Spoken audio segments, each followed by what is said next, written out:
Good morning, sir. Good morning. So Am I thank you, sir, audible? for this time, and the previous session was still continuing, so you left.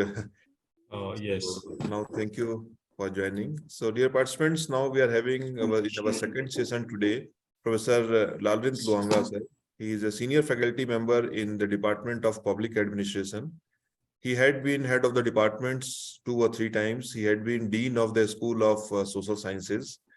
He is member of almost all important academic and administrative committees in Mizoram University. He has been in association with government bodies also, many committees. And today he will be speaking on code of professional ethics for university and college teachers. A very important topic and often ignored thing. We often forget what should be the professional ethics we should maintain. So he will be talking about that code of professional ethics. Sir. Okay. Now we are trying to share. Okay. Share the screen, and we're trying. But we are having a problem there. You may take a little bit time. Please patiently wait for me. Sure, sir. Sure. Yes.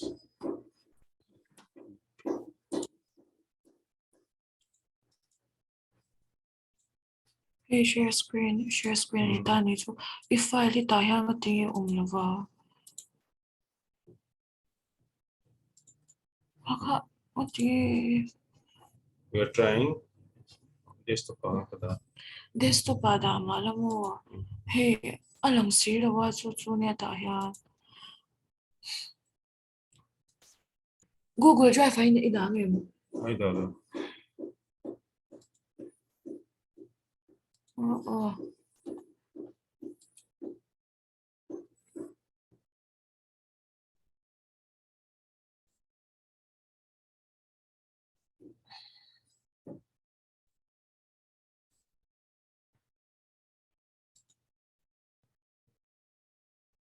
Ay.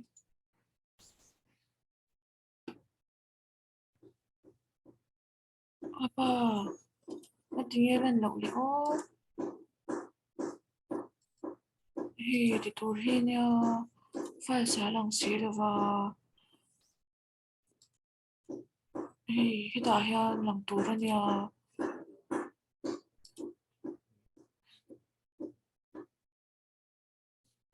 We're trying. I don't know whether we can do it or not. Yeah, it's okay, sir. At the time of doing trial, you could. But now when the time comes, we're facing the problem. Hindi, Google Drive na ito. Oh, ko iPhone na ito every year. Oh. Ay, dalo, okay ko dalo.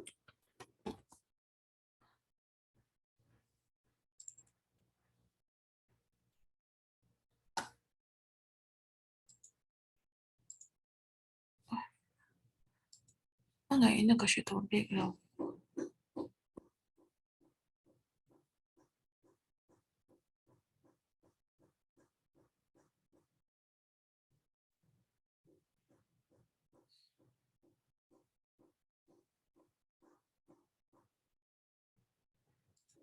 Ay, Google Drive na tayo. Google Drive đã tạm phát triển rồi. Phone na chuan ka thiama kita chuan ka thiam lawa. Okay, I'll do it without Sir, if problem, you can send that PPT to me. I can display from here. Oh, okay. Okay, I'll try to send it to you. To your WhatsApp or? Yeah, WhatsApp is. Okay, I'll send it to you WhatsApp.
So have you received it?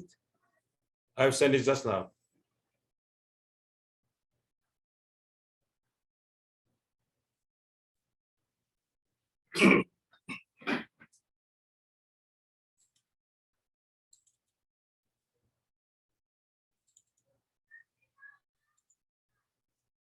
Excuse me, have you received it?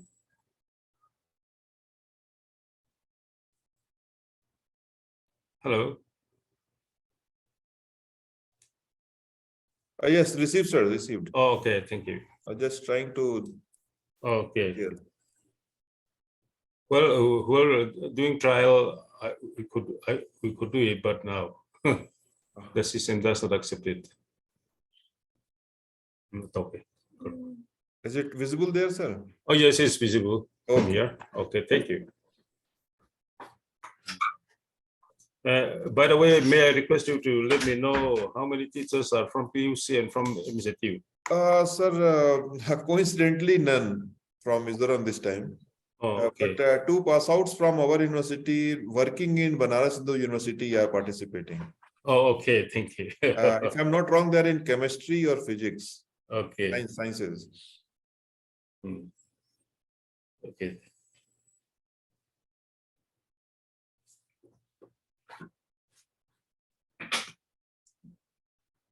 May I start off now? Yes, sir. Yes, sir. Yes. Okay. Good morning to all the attendees of this induction program. It's a great privilege for me to give lecture on code of professional ethics for university and college teachers. This is not a new thing to us. Some of us might say that, oh, this is an old document. Now our resource person is going to reg it up. You may say so. But in those days, it was not enforced.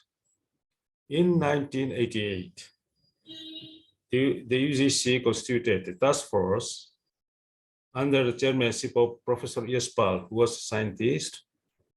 And this committee was given the terms of reference to frame the code of professional ethics for university and college teachers.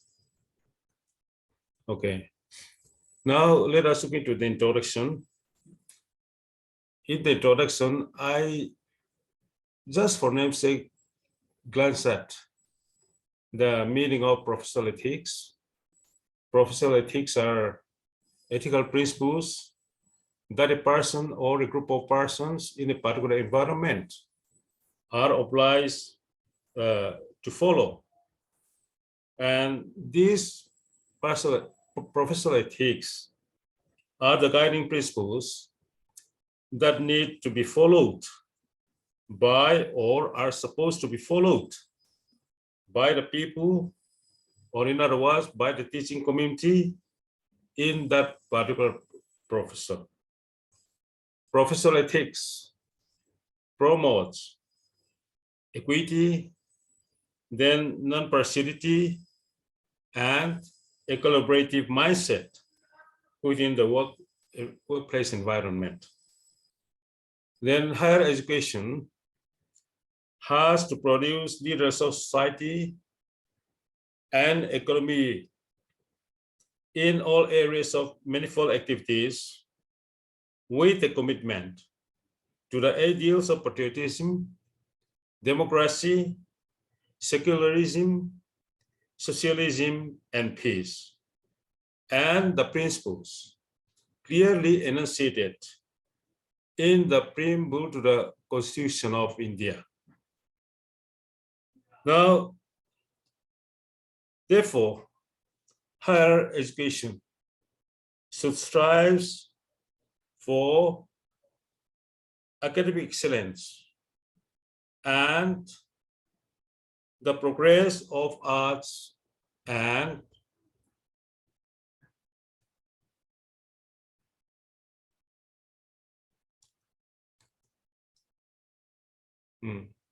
okay.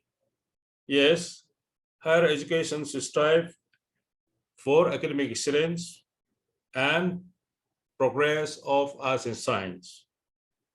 education research and extension activities should be conducted in conformity with our national needs and priorities, and ensure that our best talents make befitting contributions to international endeavor on societal needs. For example, today, we have living examples for making this point that it is true. For example, while we were in the university system as students, we were not, with due respect to our teachers, encouraged to engage ourselves in extension activities. Then today, we have been doing extension activities, particularly under the present government, means the present union government. Take, for example, without incurring heavy expenditures for doing forestation, like plantation, in and around our respective departments, we need not incur extra expenditures. Then we ourselves do it as a vocation. And today, some universities are also adopting villages, and wherein they do extension activities. And through this type of extension activities, we have been guiding those people who have not yet attained high degrees of educational qualifications, but through this kind of interaction and extension activities, it is possible to guide them to move forward. Now, let us look into the teachers and their responsibilities.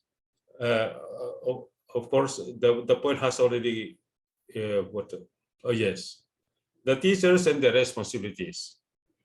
We are the teachers of higher educational institutions by profession, and as we are the persons who adopt teaching as a profession,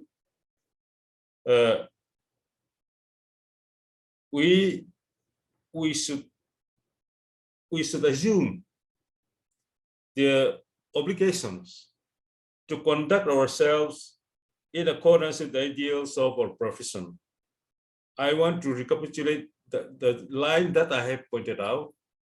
Today, you and I have taken teaching as a profession, and as we are the persons who have adopted teaching as a profession, it means to me that we assume the obligation to conduct ourselves in accordance with the ideals of our profession. During my last 34 years of service, I have come across many examples for making this point clear.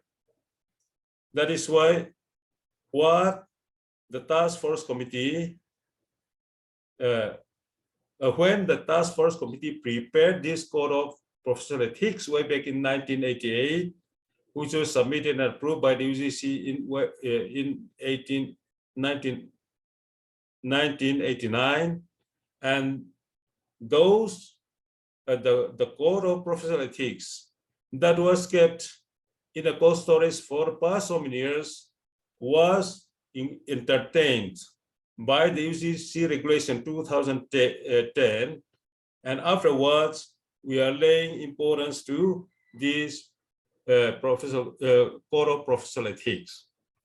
Among the universities, so far as my knowledge goes, Delhi University has framed its own code of professional ethics based on the code of professional ethics prepared by the task force committee, which was approved by the UGC in 1989. And since our university, for example, Mizoram University is one of the central universities, we have adopted the UGC regulations in total. That is why we do not frame our own code of professional ethics. If so, this professional code of ethics, which is incorporated in the UGC regulation 2010, is very much valid for our university. I don't know about other universities, but the glaring example that I can set is in relation to Delhi University. Yes. Now, as a teachers, we should remember that we teachers are constantly under the scrutiny of our students and society at large. For example, I am a teacher like you, but in the Department of Public Administration. Though I am only one of the faculty members from public administration, but since my own students are scrutinizing me, and within no time, the photocopies of my personality or whether I am a good teacher or not, this should be disseminated to other students without our knowledge. Therefore, our students are very curious. We may think that our students are not that much serious or curious, but practically, even the silent students sitting in the corner of your classroom must scrutinize you, I'm sure. That's why, since we're all the time under the scrutiny of our students and the public at large, we, the teachers, should be very careful in our way of life. Therefore, every teacher should see that there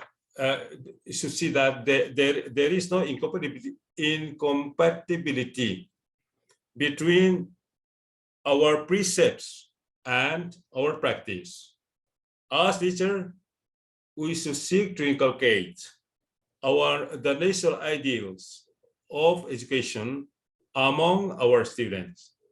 Then teaching professional further requires that we, the teachers, should become patient and communicative by temperament and amiable in these positions.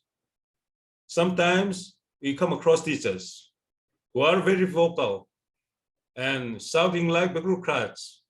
Then we, the teachers who are listening to my lecture today, should not do as the bureaucrats do, because we should not search for any other kind of powers. For us, our power should be our knowledge. Knowledge is power should be our motto. Now let us remind ourselves. Let us now remind ourselves of our responsibilities as teachers of institutions of higher learning. The first one is the teachers should adhere to a responsible pattern of conduct and demeanor expected of them by the community. Yes, as I have just said, we, the teachers, are not like other government servants. We must adhere to a responsible pattern of conduct. Let me tell you, while I was an elementary school going student, we were very particular, and we considered our teachers as completely free from unfair means and malpractices. That is how we look upon our teachers. And even our students are now looking upon us as their philosopher, guides, and friends. Therefore, we must try our best to adhere to a responsible pattern of conduct and behavior expected of us by the community. What is this? Secondly, we, the teachers, should manage our private affairs in a manner consistent with the dignity of our profession. Yes, therefore, sometimes you may come across teachers when you were the students. You might have come across your teachers coming to your classroom with bad mood, not because of you, but because of their children or their wives or their husbands. And today, I would like to request you. Hello, class.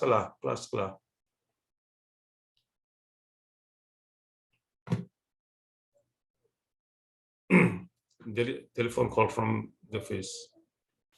Yes.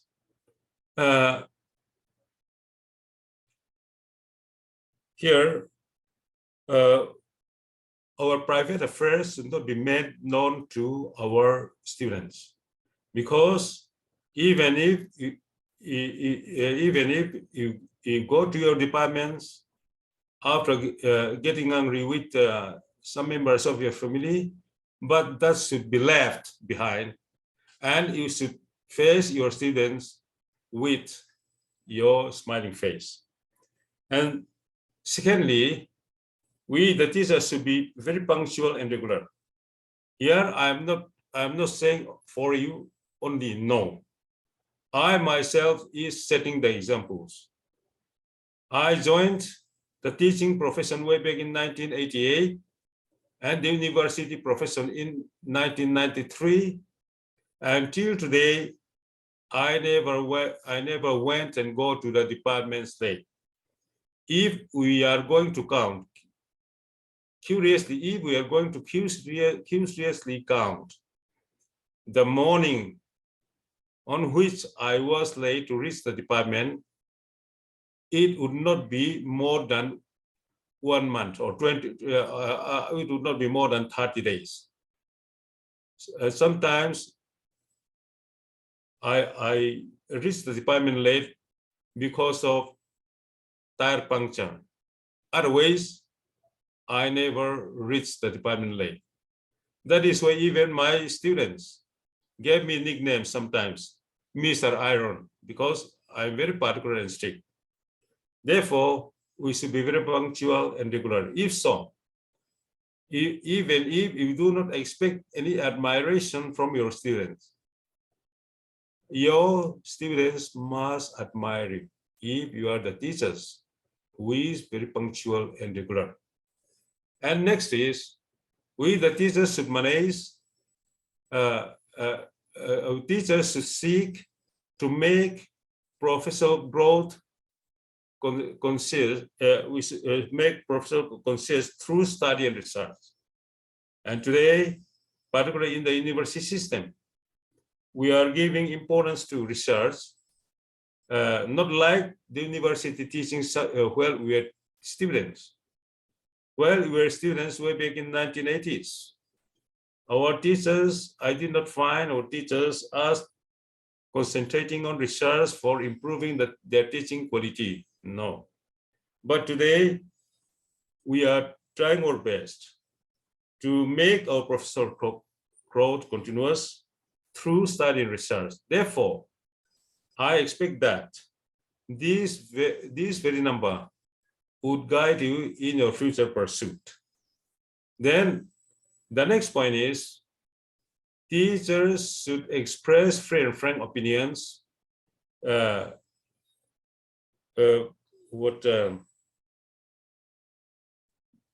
we should make free and frank we should express free and frank opinions. Okay, excuse me, because my throat is dry. By participation at professional meetings, seminars, conference, and towards the contribution of knowledge. In other words, we are the teachers. We are not just to speak out to peoples, and when we're going to speak out, Well, even your single word is carrying some weight. In other words, any word you use should be under scrutiny of others. But if politicians or other kinds of peoples are frankly speaking out something and all these things and without caring, then it is up to them. But we, the teachers of university and college, should prepare ourselves to make ourselves to express our opinions freely and frankly. And if so, we need to ensure that what we are going to speak out is based on evidence or material evidence, or it is based on axiom. Therefore, when we are participating in our professional meetings, seminars, and conferences, we are not just to stand up and speak loudly to support our hypothetical idea or conjecture. Therefore, in order to make free and frank expression, or in order to express our opinions frankly, then we need to ensure that whatever we're going to say is based on evidence. Now, the next point is we teachers should maintain active membership of professional organizations and strive to improve education and professions through them. Now, here,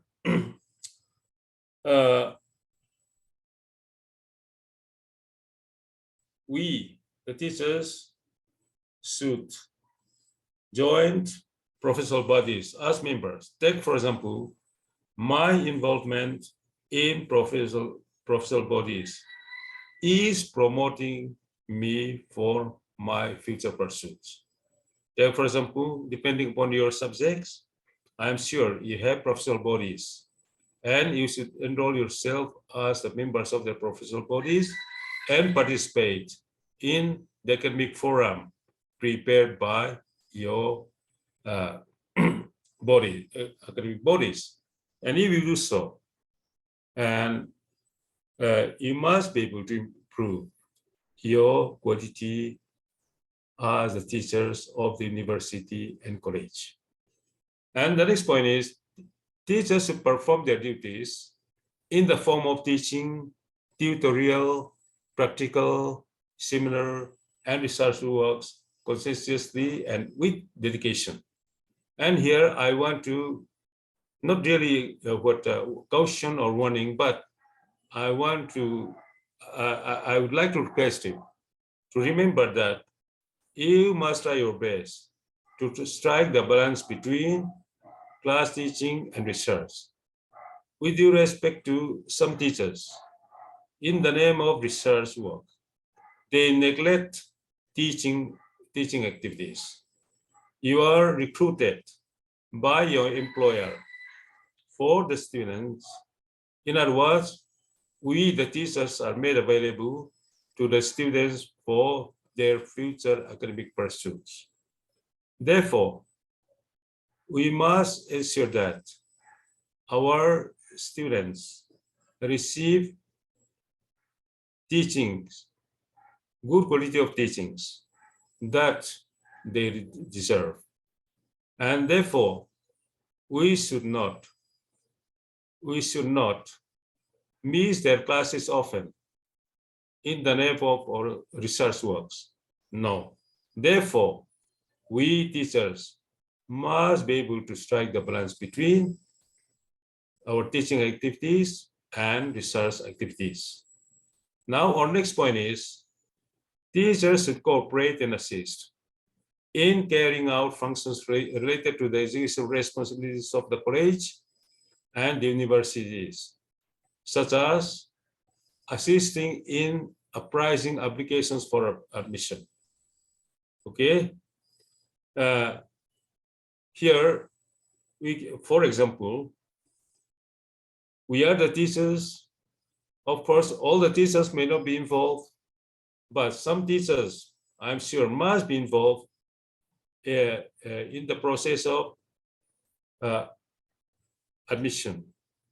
For example,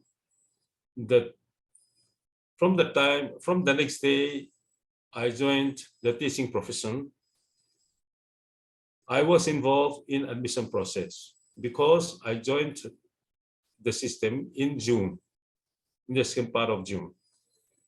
Therefore, right from the beginning, I was involved by our departments in the process of admission. Then we receive applications, and then we price the application we receive for admissions. Then when we do this, we are indirectly or directly cooperating with and assisting, cooperating with the authority, and we are assisting them in the career of their functions relating to our responsibilities as the college and university teachers. In addition to that, we are also responsible to extend helping hands to the institutions where we are.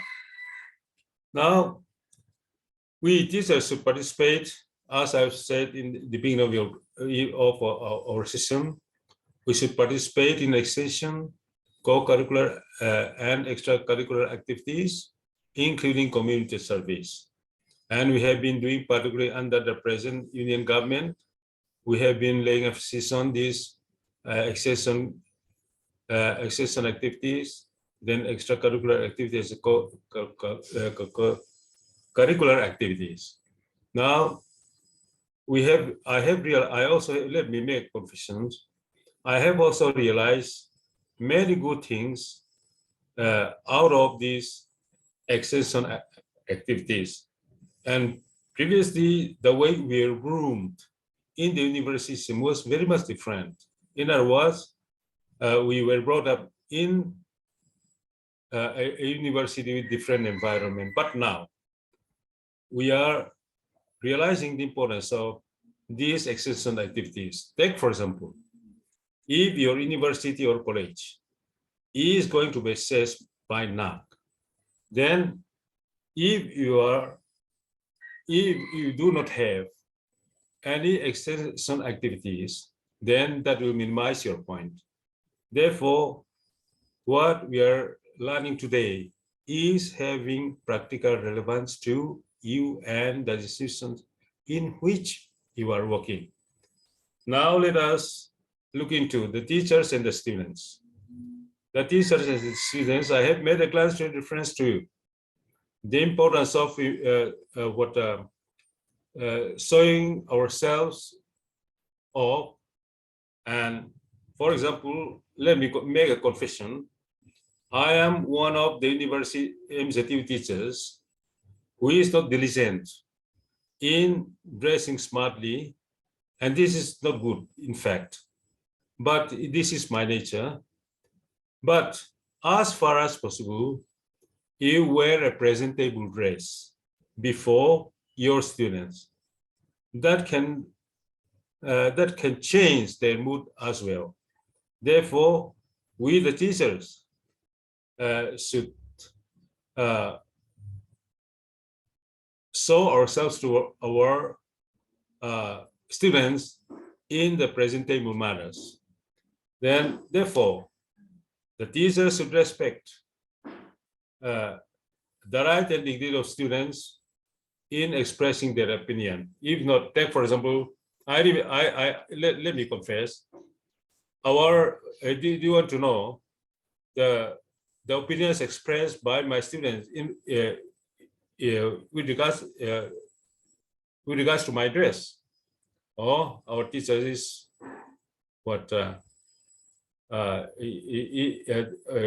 when they mention my name, then the first thing that comes to their mind is my chapal. But now I have stopped wearing chapal. Then waistcoat. Then, yes, this indicates that our students are very particular and if they are allowed to express their opinions frankly, then that should be the way they pass the remarks with regards to my dress. Now, of course, then our next point is teachers should deal justly and impartially with students, regardless of their religion, caste, political, economics, social, and physical characteristics. And in this connection, I want to elaborate that we, the teachers, should be very fair while judging our students, because they are very particular, as I've said in the beginning of class. If there is some kind of discrepancy, or if we make the assessment of their performance, if we examine their answer scripts with your preconceived notion, then that is very, very bad. Let me share with you, I will not mention the names, where I was once there as the students. And in that institution, I was roll number 21 out of 40 in the class. And our roll numbers were arranged in order of merit. And if so, I was on the average level or a little bit below the average level.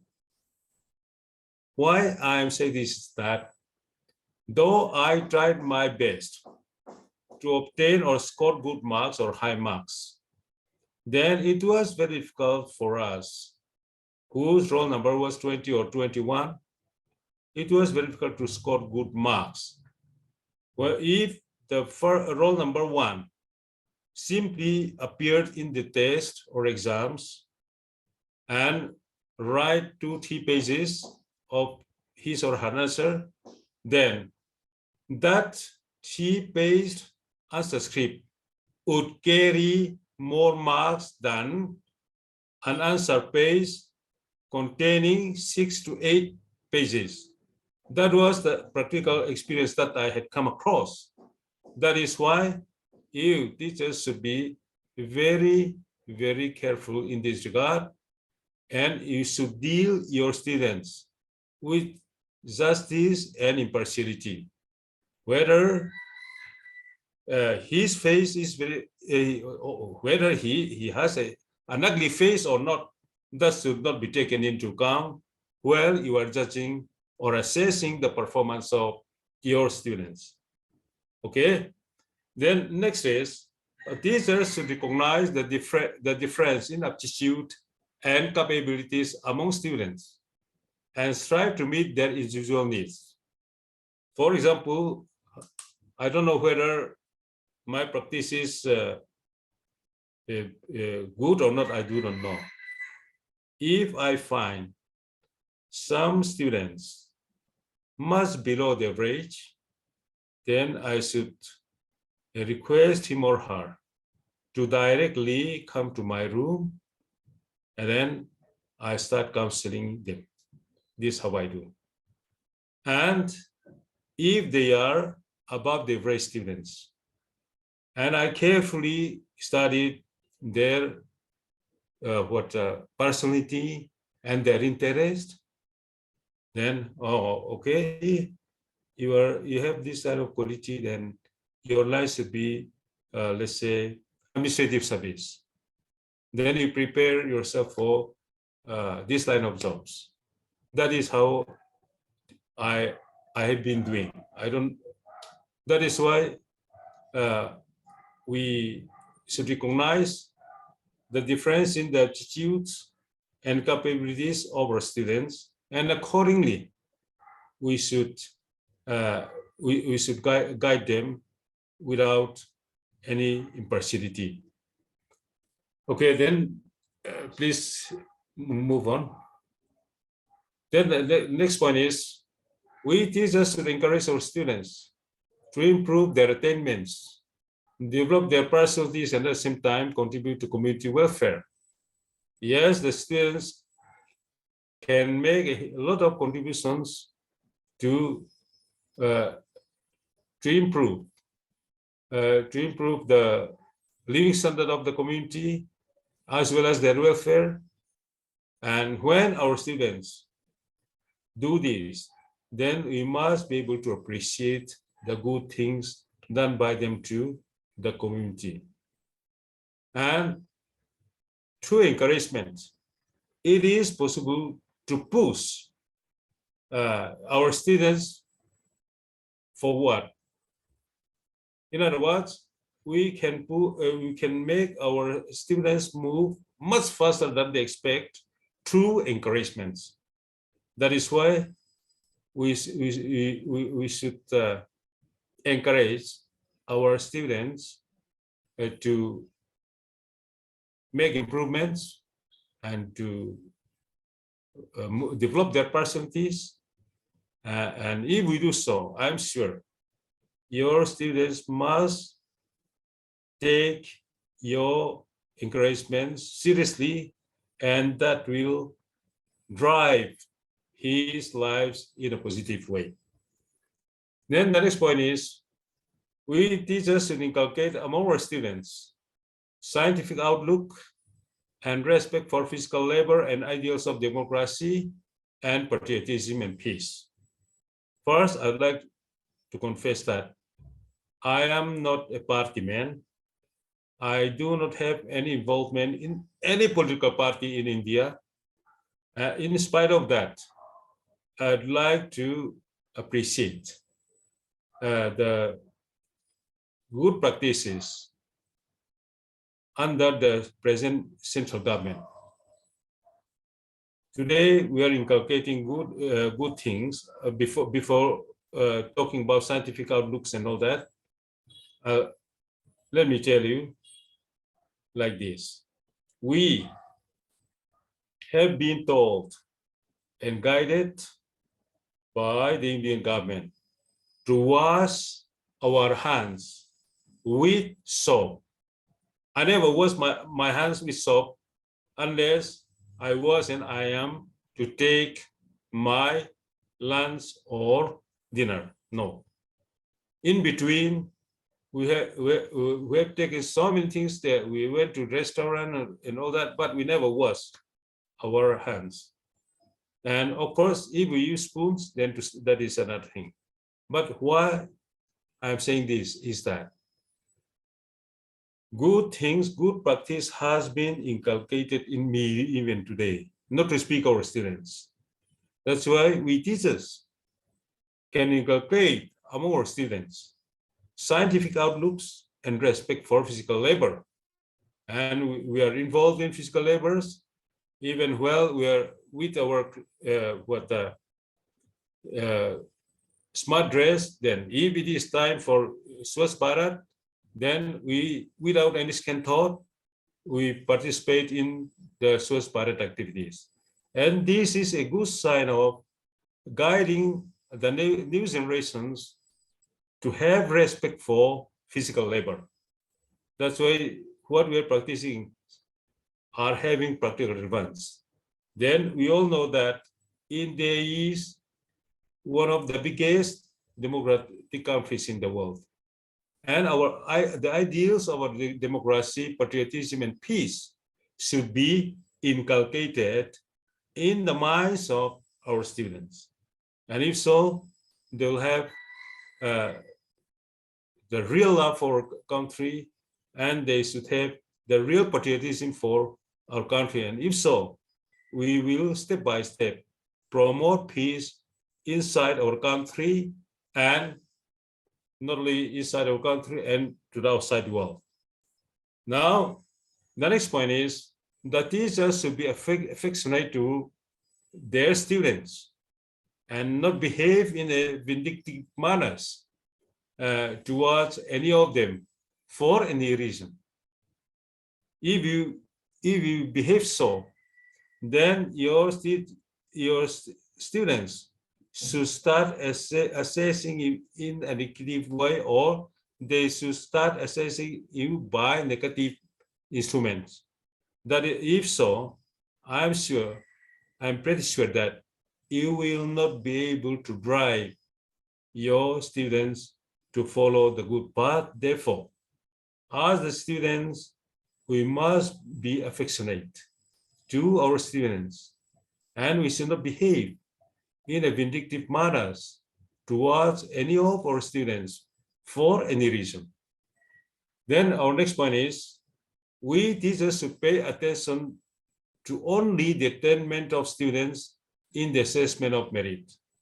Means we should not encourage them to make attainments through negative means. Okay? Then we must clearly tell them that they should approach their goal, or they should try their best to achieve their aim in life through proper channel or through fair means. Here in this world, it is possible to make achievements through unfair means. Okay?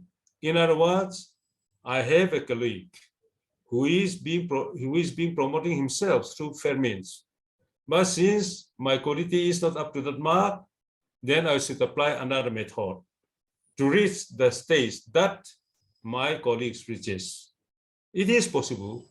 Therefore, through negative and dirty means, it is possible to reach the ladder which other colleagues reach through fair means.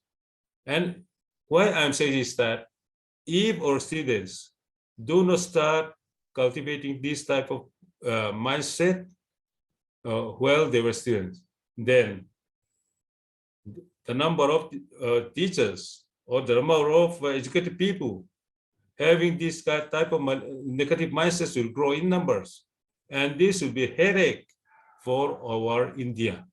Therefore, we must be very careful in this regard. The next point is, teachers should make themselves available to the students, even beyond class hours, and help and guide students without any remuneration or reward.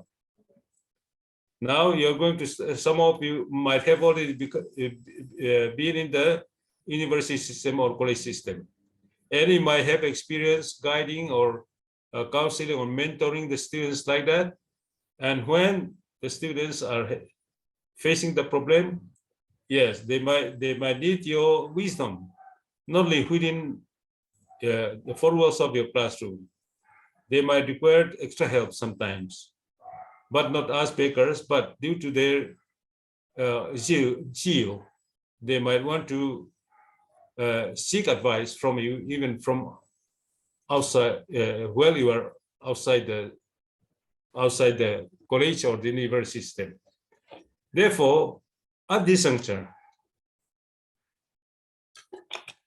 we must make ourselves available to them as the philosopher and guide. Regarding this research guiding, I hardly do my research guiding in my room in the university department. If my scholars do not face the problem, then I entertain them to come to my residence and do the research and checking their works and all these things. Then depending upon what our family arrangements, it may not be possible for some of you, but in my case, there is no any problem. That is why most of my scholars are practically guided not in the university department room, but in my residence. Now, even when they face the problem, they are not reluctant to come to my residence. Okay, sometimes they come across ups and downs, and if they have that interaction, and then that will enable them to move forward in their pursuits for academic excellence. Yes. Here, the next point is the teachers should aid the students to develop an understanding of our national heritage and our national goals. India is a democratic country, and India has a long national heritage, and that is why even people from outside India are, even if they are reluctant to express their admiration for India, but at heart, they admire India. Why? let me tell you one example. Once I had one Japanese friend, and that Japanese friend admired Indian civilization very much. Then I asked him why he admired the Indian people. Then he said, the Indians have a long, very, very long heritage. Okay? You have a long heritage, and you have a long story of cultures, and which are how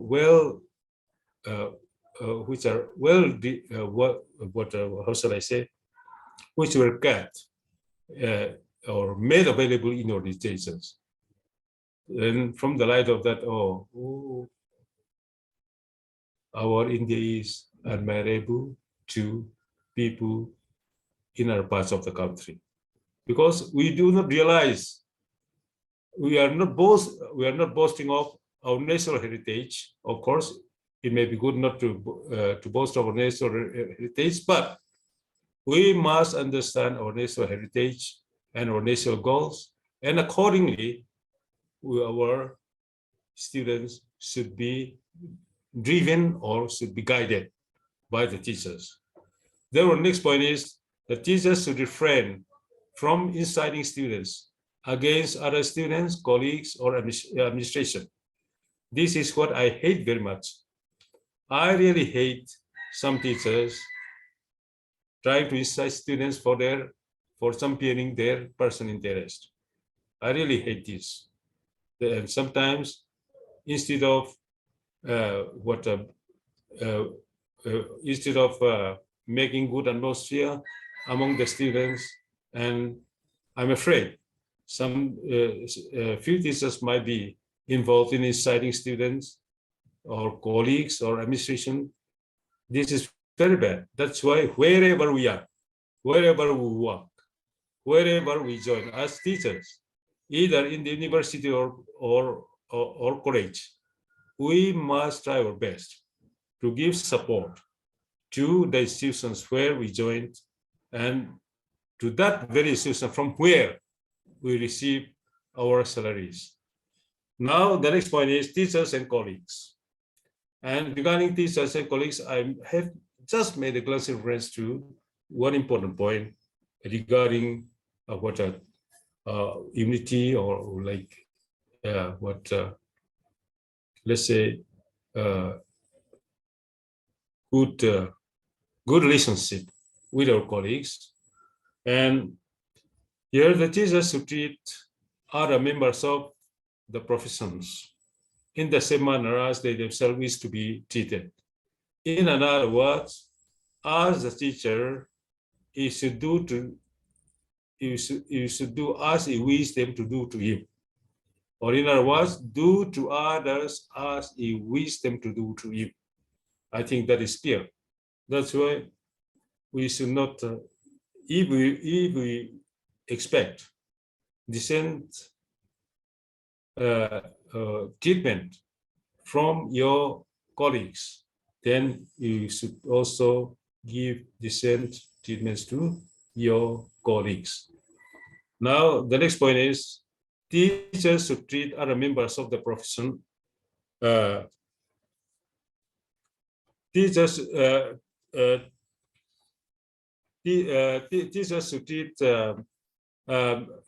should treat other members of the profession in the same manner as that they say we wish them to be. I have discussed that.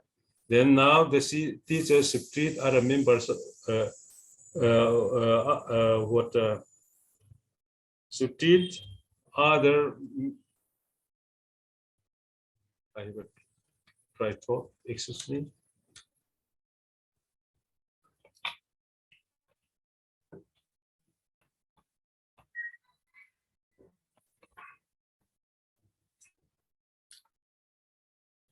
And yes, the teachers should speak respectfully over the teachers and render assistance to professional betterment. Here, I want to emphasize that we are going to, we might have joined, yes, we have joined our profession today as teachers, and we may be from different departments, and if it is in the university, your department should be one cluster, or if you are in the college system, you mix with teachers from other subjects. In spite of that, what I would emphasize is that you should not speak ill of your colleagues, even if we have some debates or points of disagreements. But this should not cross the four walls of, or this should not cross the compound of your university or your college. In the case of the university, your arguments or your hot arguments or whatsoever should not cross your departments. Yes, sometimes there will be some point of disagreements with our colleagues in order to find out better things. And we might also have some kind of a little debate. And when this thing happens, we have to stop there. And we should not bring our points of arguments outside our departments. Therefore, we should speak respectfully of other teachers, means our colleagues, and we should render assistance to our colleagues for their professional betterment. This is for seniors, this is very much important. And the next point is, teachers should refrain from lodging unsubstantiated allegations against their colleagues to higher authorities. And this is, there are some, there can be, I should say, or there may be some few, one or two only, who are interested in lodging unsubstantiated allegations against their colleagues to higher authorities. This is not true. If you do so, your higher authorities will cross-examine mining. Then instead of giving you any benefit out of that, you should be marked by your higher authority. Therefore, you should refrain from this type of practice. Then the next point is, the teachers should refrain from allowing consideration of caste, creed, religion, race, or sex in their professional behavior endeavors. Now we used to study that in the secular state, and education in India is also secular teaching, we sometimes we say. But by the side of this, there are some institutions established by religious groups. Okay, whatever be the type of the institutions, but what we want, we have to remember as teachers is that we should refrain from allowing consideration of caste, creed, religion, or race, or sex in their professional endeavors. Means, based on my religion, I should not be I should not be given what I do not deserve. Now, the next point is teachers and authorities. We teachers should discharge our professional responsibilities according to the existing rules. Yes? Yes. For example, if you're working in the university, your university has act, ordinance, rules, and regulations. And these are framed based on the UGC guidelines. In case there is any limitations in the UGC guidelines or your university act or rule, ordinance, or rules and regulations, then Central Civil Service rules applies. Therefore, we, the teachers, should discharge our professional responsibilities as the existing rules prescribe. Okay. Then the next point is we should adhere to procedures and methods consistent with our profession's initiating steps to our own institutional bodies. And here, procedures and methods consistent with our profession. For example, if you apply those procedures and methods which are not consistent with your profession relating to initiating steps, then that will not be a good sign. Therefore, we, the teachers, should be very particular here in this regard, and we should be very careful in this regard. Then the next point is teachers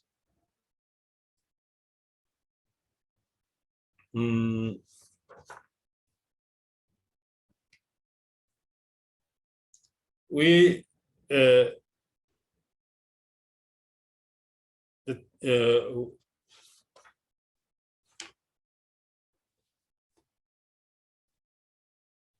the teachers should refrain from undertaking any other employment and commitment, including private institutions and coaching classes, which are likely to interfere with their professional responsibilities. This is having practical relevance. I do not know whether we have had practical experiences in this regard. Once I was also invited when I started joining this university teaching profession. I was also invited by some private colleges to act as guest faculty. Those days they call it visiting fellow. And some teachers draw and enjoy salaries from two sources. This is against Government of India's financial rules. Then we, the teachers, should not take any other employments or undertakings and commitments, since this is against the rules of the institutions in which we are working. Then the next point is we teachers should cooperate in the formulation of policies of the institutions by accepting various offices and discharge responsibilities which such offices may demand. Yes. For some of us, it may be premature to listen to these points, but along with the passage of time, it will be required to be involved in the formulation of policies of the institutions, and sometimes it may be required to take responsibilities which is different from your teaching professions. Because the way you should perform your duties is that you should not neglect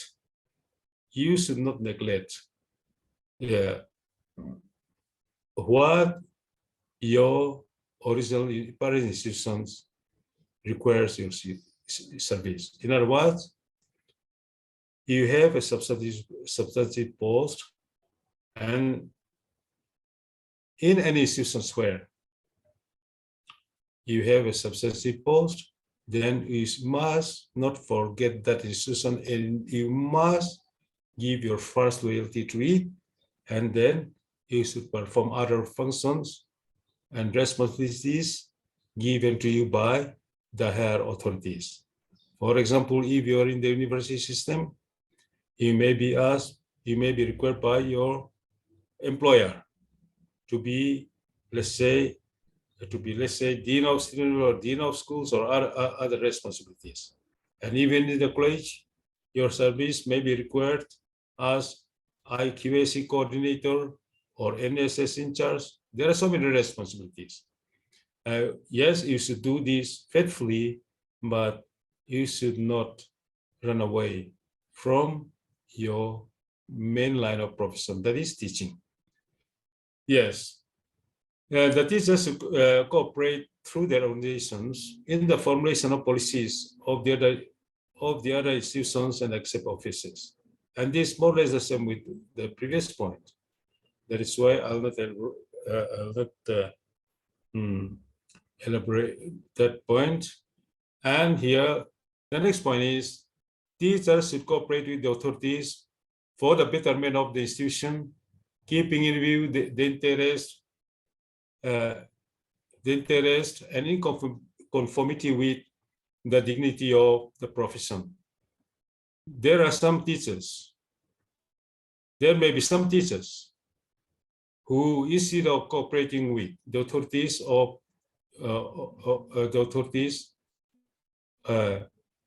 there may be some teachers who would like to pull the legs of some officials of their institutions, and this type of practice should not be.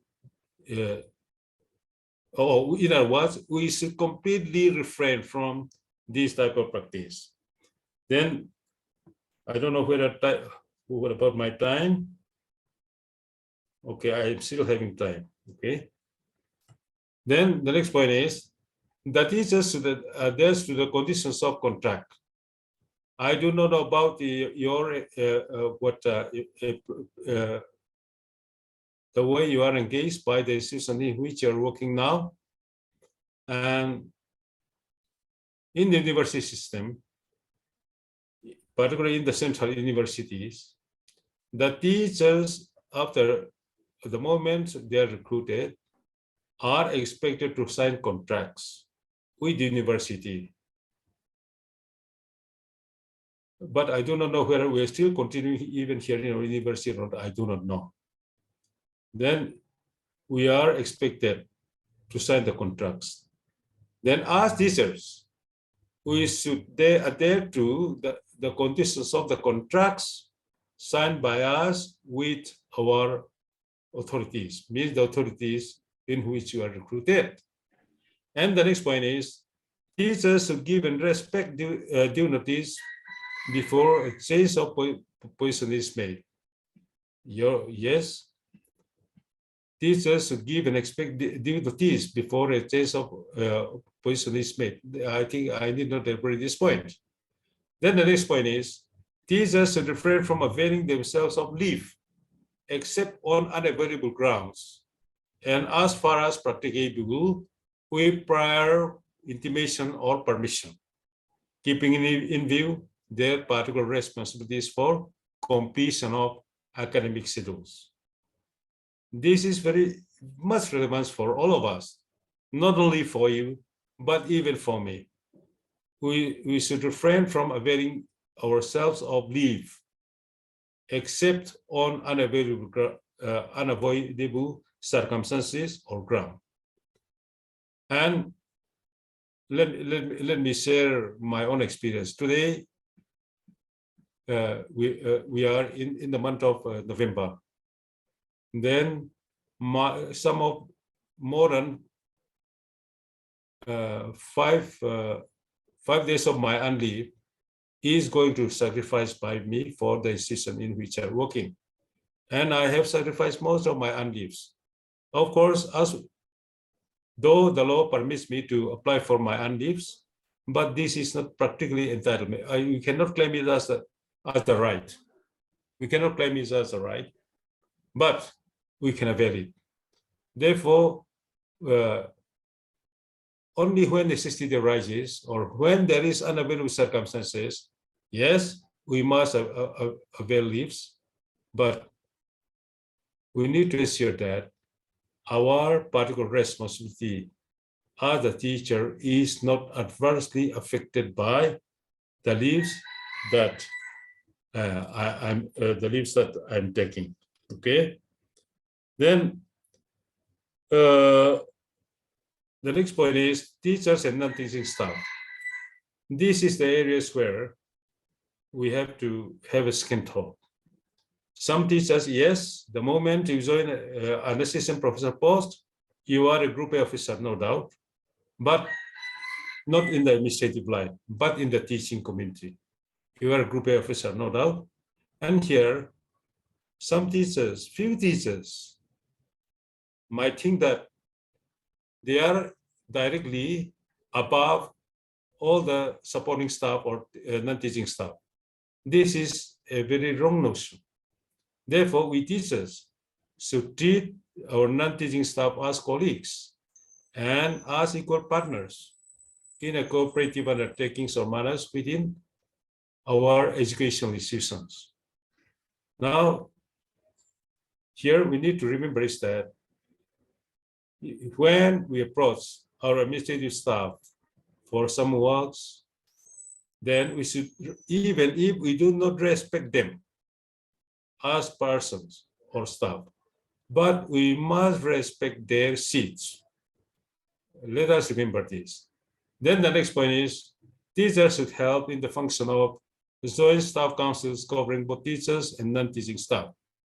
In the university system, there are 3 clients organizations recognized by the University Grant Commission.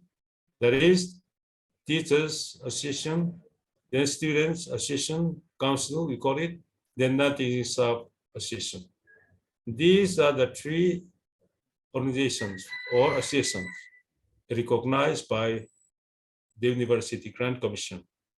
And what I'm saying is that we can help as one of the components of this teaching of the university community or college community, then we can help the institutions through our joint staff councils or joint action committees, so on and so forth. Then here we must, as the teachers, since we are learned persons, we must make constructive contributions for the improvement of our institutions. Then the next point is teachers and guardians. Teachers should treat the guardians with respect, and the teachers should try to see through teachers' bodies and organizations that the institutions maintain contact with the guardians, their students, and send reports of their performance to the guardian wherever necessary. And these, number 6, have practical relevance against. For example, this was prepared before 1989, but today we are translating this number 6 into reality, and we are having parents teachers meet, and through this kind of interaction we can find out what better things could be found out and practiced. Therefore, we the teachers should make use of this type of interactions with guardians for improving our teaching quality and the teaching quality, the teaching quality that the students have been receiving from us. Then this is this is very much helpful. And in the university system today, after the introduction of NAC, we are giving a very important attention to teachers guardian relationship, and we have been organizing meetings with our guardians. Then through our interaction we can find out what what we have to do and what not. Now, the last point is teachers and society. Teachers and society. The teachers should recognize that education is a public service and strive to keep the public informed of the educational programs that are being provided. And this is our responsibility. And we teachers should work to improve education in the